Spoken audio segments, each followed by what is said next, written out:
Hey there, good afternoon to you. It's Ann C. coming at you.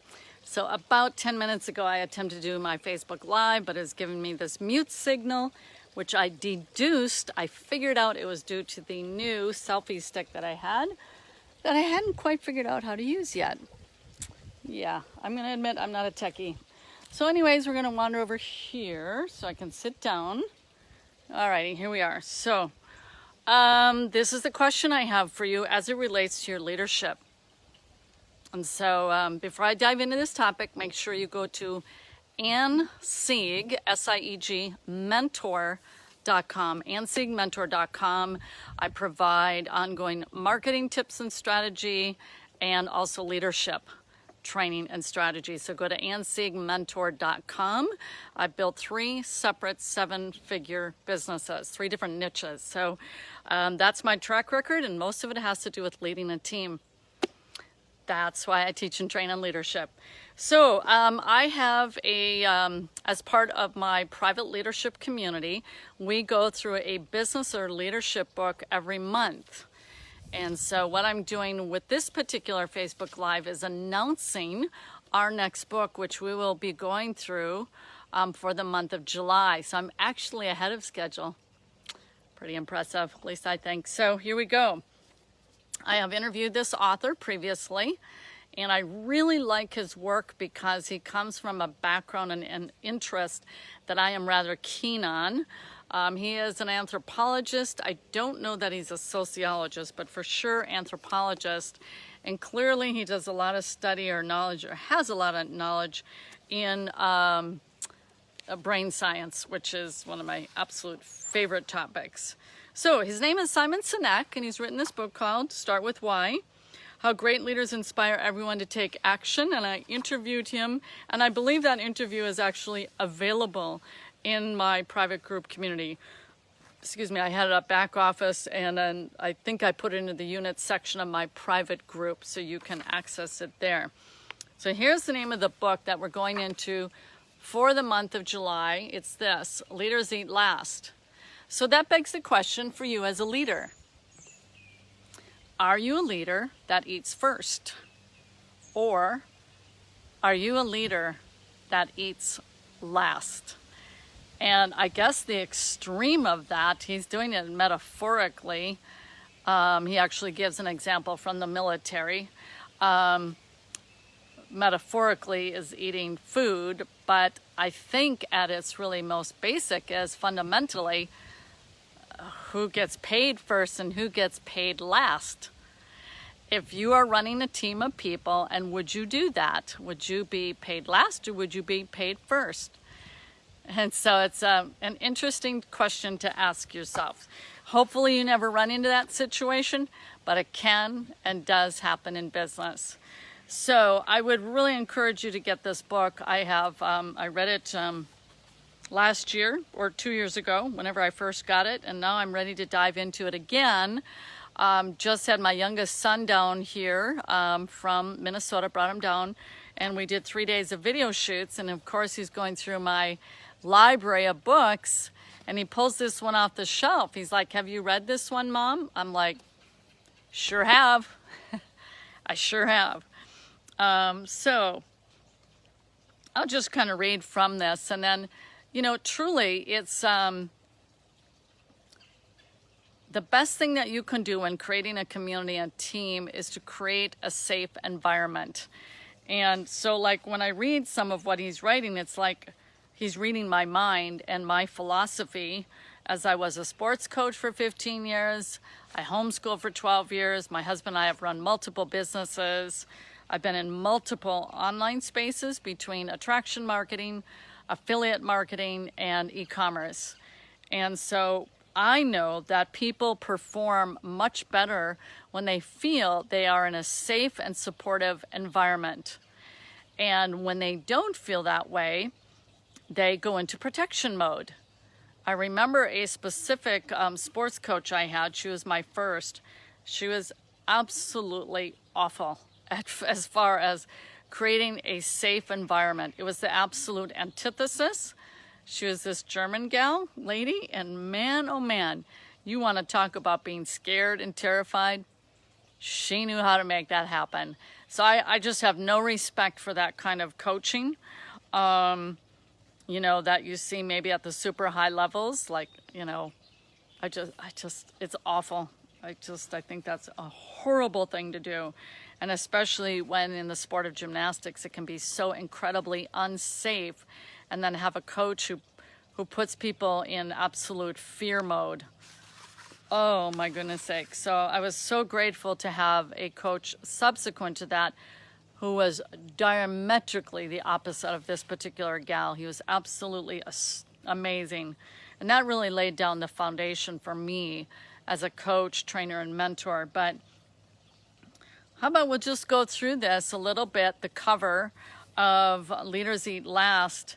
And then what I really want you to do is some introspection, that if this doesn't describe you, that you don't carry or possess these attributes, then it's something that you seriously need to consider, and hence the need to read the book, and also the need to join me in my mentorship group, which would be AnnSiegMentor.com. So let's go through this. Why do only a few people get to say, I love my job? It seems unfair that finding fulfillment at work is like winning a lottery, that only a few lucky ones get to feel valued by the organizations to feel like they belong. Imagine a world where almost everyone wakes up inspired to go to work, feels trusted and valued during the day, and then returns home feeling fulfilled. This is not a crazy, idealized notion. Today, in many successful organizations, great leaders are creating environments in which people naturally work together to do remarkable things. So check in with yourself. Does that sound like you? So in his travels around the world since the publication of his bestseller, Start With Why, Simon Sinek noticed that some teams were able to trust each other so deeply that they would literally put their lives on the line for each other. Other teams, no matter the incentives were offered, were doomed to infighting, fragmentation, and failure. Why? See, I call that kind of environment dog eat dog, you know, spike of the heel in your face, push someone down the proverbial corporate ladder. It's no wonder people despise, for example, corporate America so much. Anyways, so why? Simon Sinek says the answer became clear during a conversation with a Marine Corps general. Officers eat last, he said. Officers eat last. Sinek watched as the most junior Marines ate first, while the most senior Marines took their place at the back of the line. Instead of arrogance, pride, and ego leading the charge, elbowing people out of the way, I'll have you know, and they're eating first, right? Completely different than the Marines. So what's symbolic in the chow hall is deadly serious on the battlefield. Great leaders sacrifice their own comfort, even their own survival, for the good of those in their care. Does that describe you? This principle has been true since the earliest tribes of hunters and gatherers. It's not a management theory, it's biology. Yeah, this is the part I love. I just love this stuff. Our brains and bodies evolved to help us find food, shelter, mates, and especially, here we go, safety. We've always lived in a dangerous world, facing predators and enemies at every turn. We thrived only when we felt safe amongst our group. Tracking with me? Our biology hasn't changed in 50,000 years, but our environment certainly has. Today's workplaces tend to be full of cynicism, paranoia, and self-interest. But the best organizations foster trust and cooperation because their leaders build what Sinek calls a circle of safety that separates the security inside the team from the challenges outside. Like here we are, we're in our circle of safety. We are in protection mode if we are safe inside our circle. As we face the challenges outward, we face them together, united. Make sense? The circle of safety leads to stable, adaptive, confident teams where everyone feels they belong and all energies are devoted to facing the common enemy and seizing big opportunities. Can you see the difference? I remembered my thought from earlier. The converse is what I call a burr under the saddle and a drama-filled workplace. I don't have time for that kind of stuff. And some people really thrive on it. They don't belong in my organization. They belong in a different one where the whole network is filled with, call it gossip and slander and such. It has zero productivity for advancing a team. Okay? So, as he did in Start With Why, Sinek illustrates his ideas with fascinating true stories from a wide range of examples, from the military to manufacturing, from government to investment banking. The biology is clear. When it matters most, leaders who are willing to eat last are rewarded with deeply loyal colleagues who will stop at nothing to advance their leader's vision and their organization's interest. It's amazing how well it works.